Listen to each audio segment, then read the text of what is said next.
Okie dokie. What is up, everyone on YouTube? Hope you're doing very, very well. Welcome to another episode of Azren's Journal. This is number 35, if I'm not mistaken. If you're new to the segment on my YouTube channel, it is pretty straightforward. This is the segment on my channel where I share various language learning tips and, of course, my own personal language learning journey and my own language learning process. It's been a long, long time, guys, a very, very long time. I've not made one of these in about 2 weeks, which is very unusual for me. I'm usually so consistent with all my content across so many different social media platforms. And it is definitely weird for me to have not made any YouTube content in basically 2 weeks, maybe a little bit less, but basically 2 weeks. Last week and a little bit today as well, I had a cough and I had a little bit of a cold. So I had a stuffy nose, coughing, things like that. So my voice wasn't in great shape. My throat wasn't in great shape. I didn't want to be talking a lot. So if you notice the past week over all of my social media platforms, not just YouTube, I was crickets. I was really, really quiet. I talked about literally nothing. But today, my voice is feeling a lot better, which is good. I'm like 95, 90% better now, which is awesome. And so here we are making this video. So I've got a bunch of things I want to share with you guys. So I think thing number one is just on the personal side of things.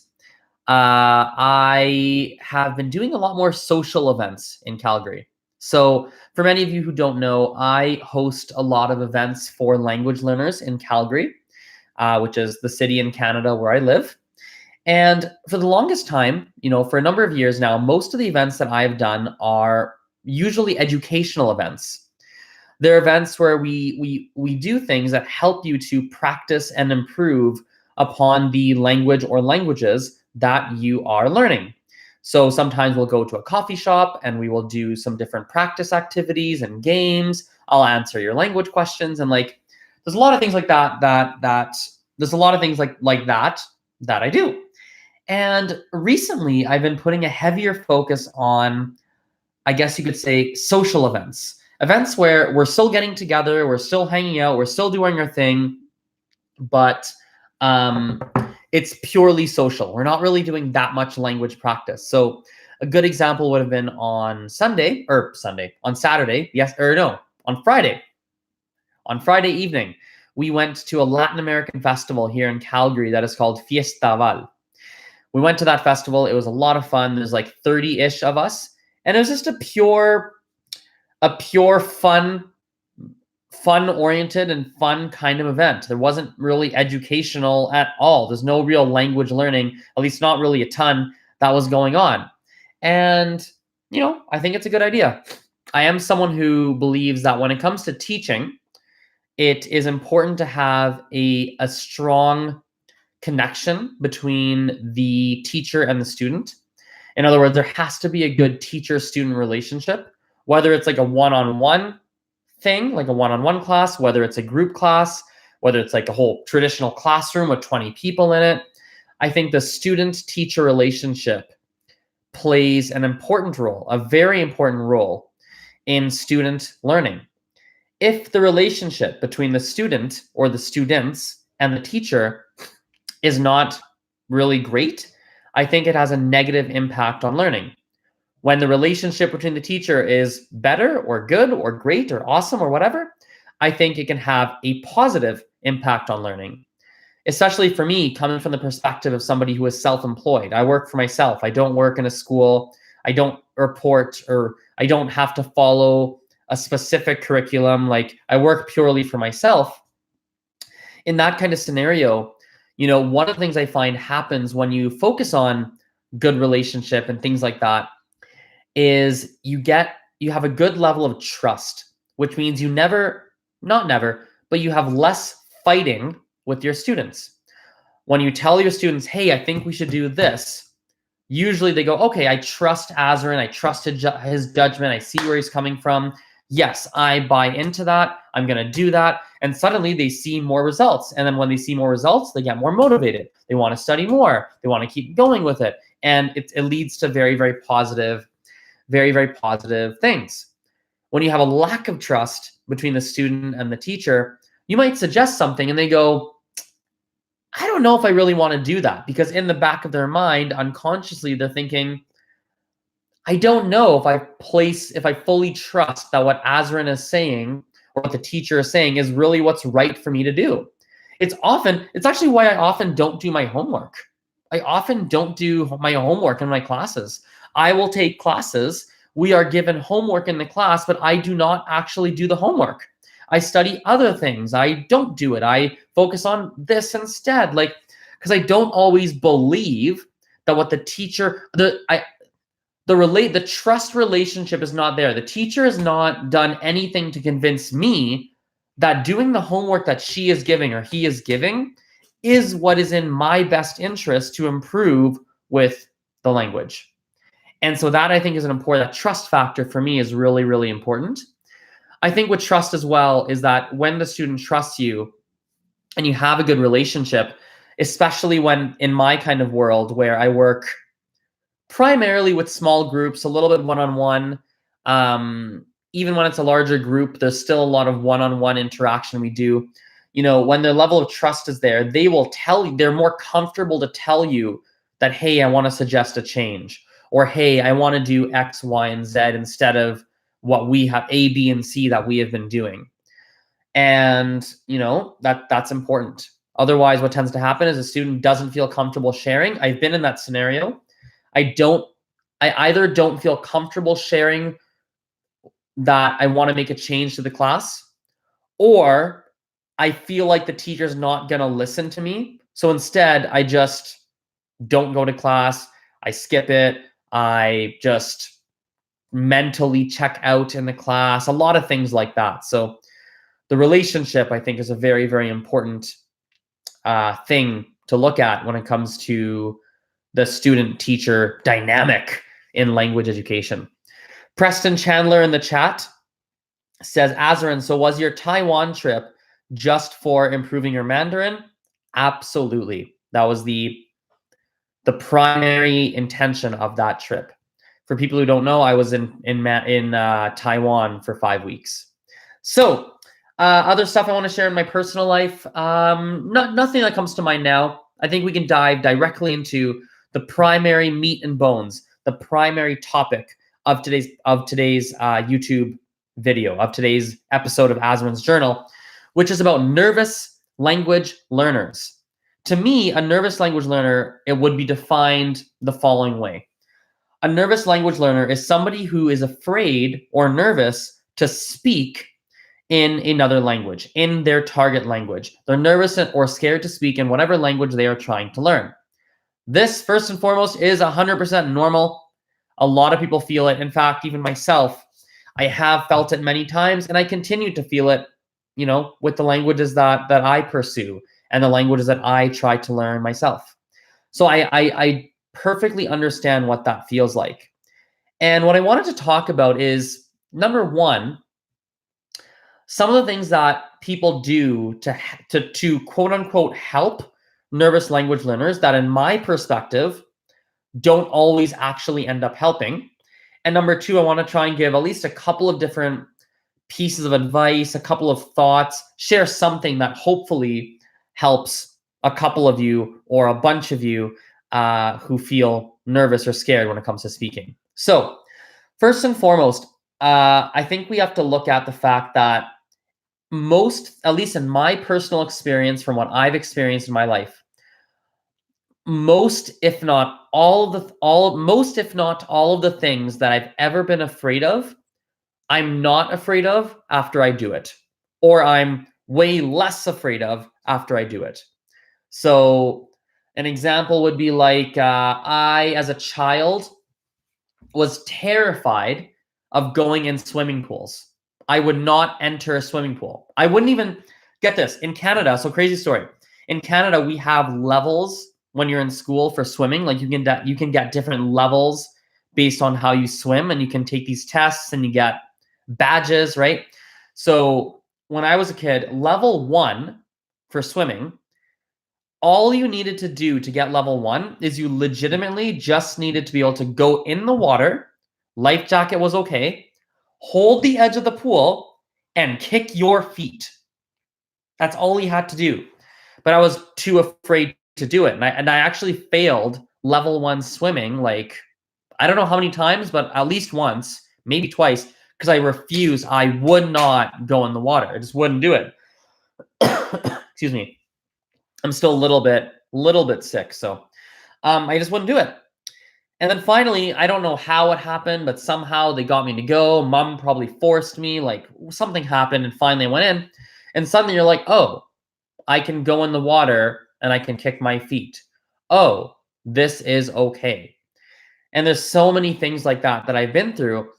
And so I think often when it comes to nervous language learners, a big thing you have to understand is that once you've done it, once you've actually spoken, once you've actually put yourself in a scenario with a native speaker, with another person, and you've done it, it's immediately, that fear immediately gets 50% lower or 30% lower or 100% lower or 80, like a significant percentage lower. So I often find when it comes to a fear of, heck, speaking, really fear of anything, I often find that I've never tried to articulate this, so I'm going to try my best, but you have to like psych yourself up. It takes like a lot of energy to like convince yourself to finally put yourself in the situation to speak. And once you're there and you've done it once, you've done it twice, that fear, most of the time, in my experience, from what I've done, my life experience, I find that it tends to drop significantly. So the big thing the big piece of advice I want to share is you have to do everything in your power to just convince yourself to get up to the plate and speak. That's what the big thing has to be. So watch videos on YouTube, read about blog posts, try and like Google tips to get over fear of speaking, right? Go to hypnosis, like hypnotize yourself to try and get over it. Like, I don't know, take baby steps to get used to it. Do everything you can to psych yourself up and get yourself excited to be able to go and finally actually pluck up the courage to speak and finally do it, and then you'll finally realize, oh, it was actually not as bad as I thought. That tends to be kind of like a formula that has worked for me in my life for different fears, even fear of speaking, for crying out loud. Like I often just have to, get myself really excited over a period of months sometimes. It might take a year, a long time. And you finally go and do it once, you do it twice, and you're like, okay, it's actually okay. Also on the topic of these nervous language learners, is on the perspective of people who try to help the nervous language learners to get over this particular fear. And I've seen some different ways that people have tried to help, and some of the things people do are helpful, and some of the things that people do are not necessarily very helpful. And that's what I wanted to kind of talk about here. By the way, Shan in the chat says, "Hi, Azren, you inspire me. Thanks. I appreciate it." And Cole says, "Pluck up the courage." Wow, I've never heard that before. Yep. I mean, I say it. So, yeah. Anyway, so when it comes to nervous language learners, I've seen people who will make a comment of, "Hey, it's okay. Everyone makes mistakes. Everyone is a beginner. No one's going to judge you. You're going to be fine." And they give this verbal encouragement, which I think is fantastic. However, I've also seen people who go a step further and they try to force you to speak. They really, excuse me, they really pressure you. They put this pressure on you to speak. They're like, "Hey, no, hey, let's talk right now. You're learning Spanish? Let's talk in Spanish. Let's go." And the other person is clearly uncomfortable. They do not want to be in a position of speaking Spanish. Heck, I've been in those scenarios and I'm like, "Oh, you want to speak Chinese right now? You want to force me to speak in whatever, in Gujarati and in what? Oh man, I don't want to do it. No, really? I've even been in that scenario. I felt it many, many times. So forcing people, I find, and trying to be like, hey, we're going to do this now. I think for many people, it can be detrimental. I actually think it's not a very helpful thing, because by forcing them, you put them in an awkward position and they feel awkward. So the next time they actually have to speak, they even feel more afraid than they used to. You've actually done nothing more than make it worse for them, because when they try to speak the next time, they remember the previous time that it was kind of awkward. They didn't like it. It wasn't a positive experience. And it just becomes worse. So forcing people or pressuring people is not, I mean, in my perspective, I don't know if it's always the best thing. For some people, I think it is, and we'll get there in a second. We're going to dive into that. For some people, yes, it is what is needed, but we'll get to that in a moment. But not for everyone. Not for everyone. There's definitely there's a significant percentage of people, the way I view it, what they need is they need a safe environment. They just need to feel safe to speak. It's like I don't like going to the doctor, right? I don't like going to the doctor. It's just not fun. Even if it's nothing's wrong, just a regular visit, like all that, I don't like going. It scares me to no end. I'm afraid of going to the doctor. I don't like it, right? It's not, I think a lot of people can relate. It's not a very fun experience. No one really wants to go. But anyway, my doctor, my family doctor, the one I visit just for regular checkups and blah, blah, blah, blah, blah, he has done a fantastic job of creating a safe environment. I once shared with him, hey man, like I'm kind of nervous about doctor visits. He took it really well. He was really open. He listened. He heard me out. He's like, hey, well, I'm not going to push you more than what's comfortable for you. Like, I'm not going to do anything that you don't want to, that you're not ready to do. Like, there's certain, like in the physical, there's certain checks I might have to do. I might have to like check your heartbeat. He took it really, really, he was so respectful about it. He was so upfront and being like, hey, I'm not going to do anything you're not comfortable with.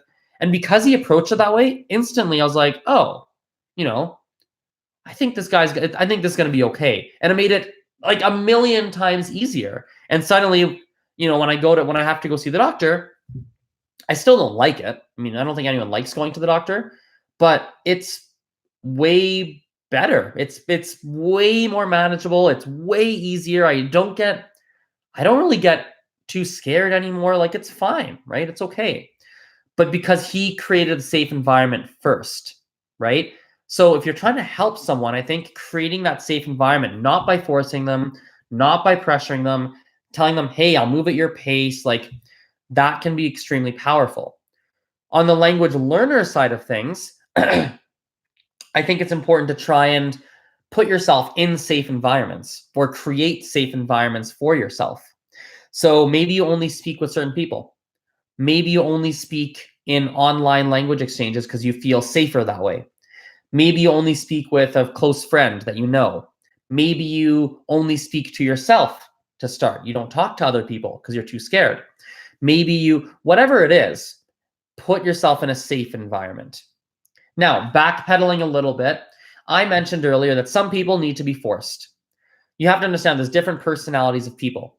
Certain people, if you create a safe environment and you're going about helping them in a softer approach, certain people, it's not going to do anything for them. They actually need a sink or swim environment. They need that. I'm a little bit like that for language learning, not a crazy amount, but a little bit, in the sense that, when I travel abroad, for example, I learn a lot when I'm in a scenario of me having to figure out how to say something, not having the words, feeling embarrassed after that I couldn't do it, looking up the words I needed in the dictionary, and promising to myself that I'll never forget. That's a very sink or swim situation. And there are people who learn in those kinds of situations. There are people who are like that. And so for that type of person, putting on a little bit of pressure actually can be a very healthy thing. It actually might help them tremendously.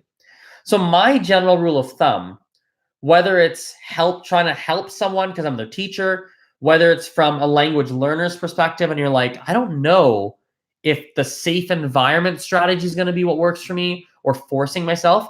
Like if you're in those kind of situations, I will try both strategies on the same person multiple times over a span of many days and years and months, etc.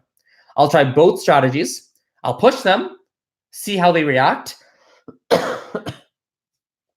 I will create a safe environment and not push them, see how they react. Based on their reaction, I will make a judgment call of, okay, I think this person reacts better today being pushed a little bit.